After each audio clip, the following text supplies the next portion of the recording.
যেদিন আমি বিয়েটা করব আপনাদের সবাইকে ডাকবো এবং ওই দিনই জানাবো। তার আগে আমি কিভাবে বলবো বলেন? বাংলা নাটকের সবচেয়ে জনপ্রিয় মুখ মেহজাবিন চৌধুরী। ভক্তদের ক্রাশ মেহজাবিনের একটি খবরে ভেঙেছে হাজারো তরুণের হৃদয়। কেননা বিয়ে করে নতুন জীবন শুরু করেছেন মেহজাবিন। জনপ্রিয় এক নির্মাতার সঙ্গে সংসার বাঁধার সংবাদ ফাঁস হয়েছে সম্প্রতি। অনেক দিনের পরিচয়ের হাত ধরে প্রণয়ে আবদ্ধ হন মেহজাবিন আদনান। কোটি মানুষের আস্থার ভালোবাসায় 11 বারের মতো দেশের 1 নম্বর রেফ্রিজারেটর ব্র্যান্ড ওয়ালটন।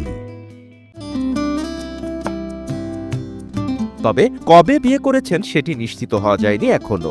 2018 সালে মেহজাবিন চৌধুরীর নির্মাতা আদনান আল রাজীবের সঙ্গে একটি ছবি ফেসবুকে শেয়ার করে ক্যাপশনে লেখেন, ধাপে ধাপে সিঁড়ির পর সিঁড়ি, নিজেকে বিশ্বাস করো এবং তুমি থাকবে যেখানে। এরপর থেকেই তাদের প্রেমের বিষয় প্রকাশ্যে আসে। প্রেমকে পরিণয়ের রূপ দিয়েছেন এই জুটি। এদিকে বিশ্বস্ত কয়েকটি সূত্র জানায় এখন আর প্রেম নয়, বিয়ে করেছেন মেহজাবিন চৌধুরী এবং আদনান আল রাজীব। একে অপরের পারিবারিক আয়োজনেও অংশ নেন এই জুটি। 2009 সালে লাক্স চ্যানেলাই সুপারস্টার প্রতিযোগিতার মাধ্যমে সবিজে পা রাখেন এই মেহজাবিন। এরপর নিয়মিত ছোট পর্দায় অভিনয় করে আলোচনায় আসেন এই অভিনেত্রী। অন্যদিকে দেশের জনপ্রিয় বিজ্ঞাপন নির্মাতাদের তালিকায় রয়েছেন আদনান আল রাজীব।